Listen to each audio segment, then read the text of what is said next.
I was born in Mogadishu, Somalia. Unfortunately, we had to leave because of the civil war.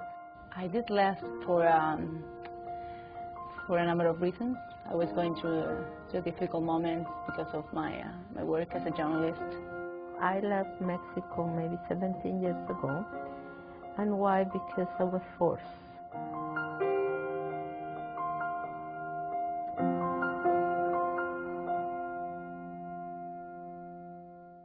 The Opening Doors Project is a citizenship and immigration funded project.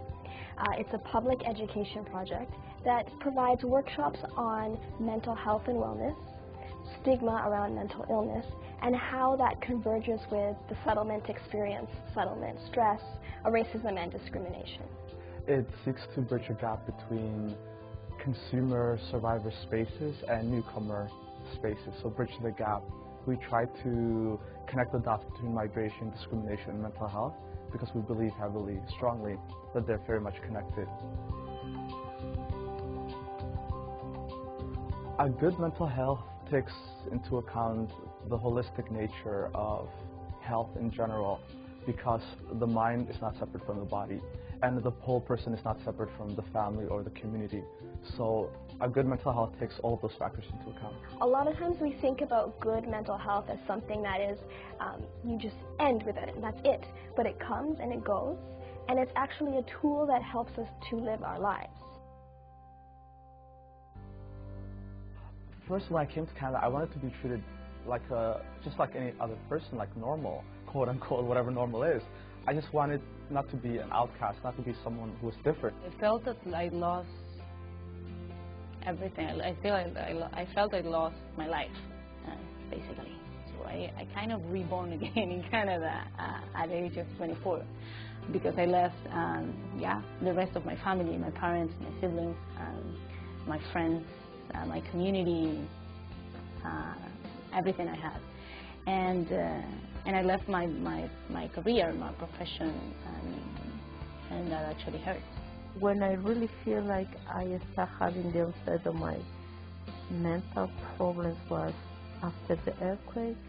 That in Mexico, I went for counseling and they told me that I had the stress, and I just thought, no, you're not gonna leave me as a local, you know.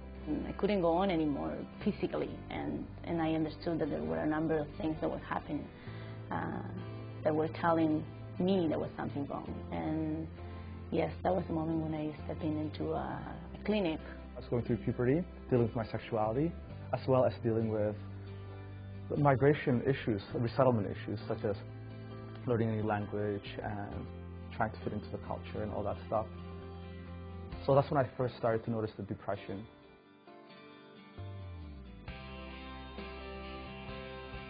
Stress happens to everyone, regardless of whether you were born in Canada or outside of Canada. So that's the common denominator. We all face stress. The relationship between stress and mental health, there has to be some kind of correlation, right?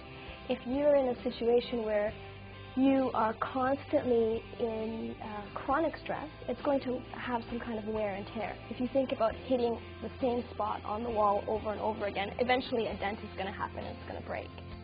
If you do not manage your stress, it can potentially lead into some problems down the road in terms of mental health. I didn't recognize many symptoms of my not managing stress or my not healthy manage of the stress. And I think that put me in a situation in which I ended up with depression. This is my own understanding of my mental health problem.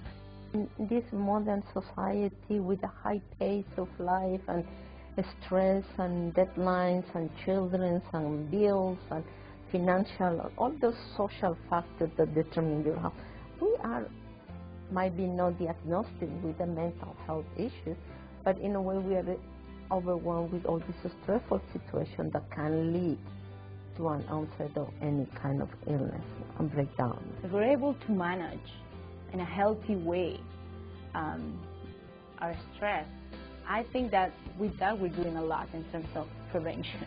And this is just by my personal experience. In our workshops, I think we're very interactive, it's very informal, it's a very friendly environment, I can say. So it's not something that people should be scared about. whenever we can, we arrange the room into perhaps a circle, something conducive to a conversation, because we like to think of ourselves as facilitating conversation rather than lecturing.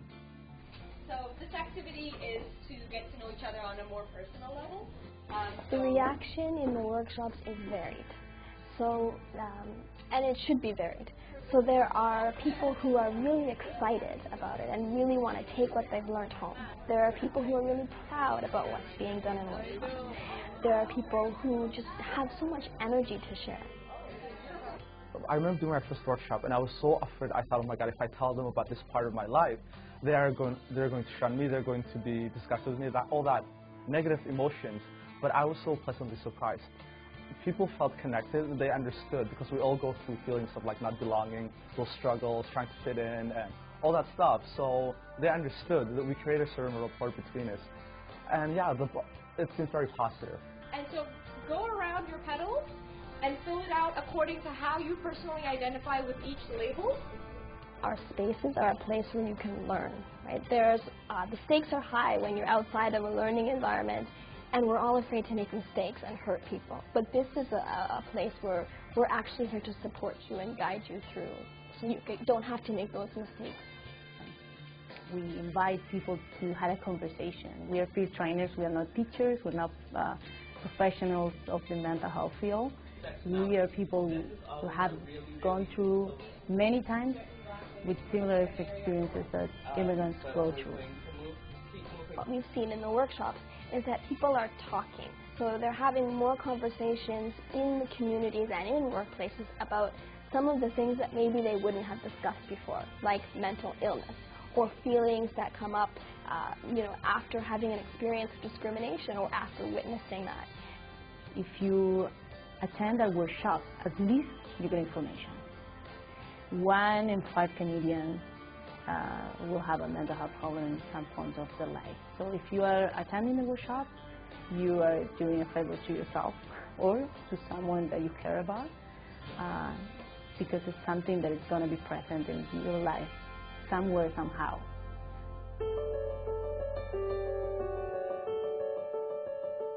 I would want participants to get out of the workshops that they attend with me, the sense that they are not alone. There is hope, there is light to move towards a better you, a better person, achieve your goals, your dreams.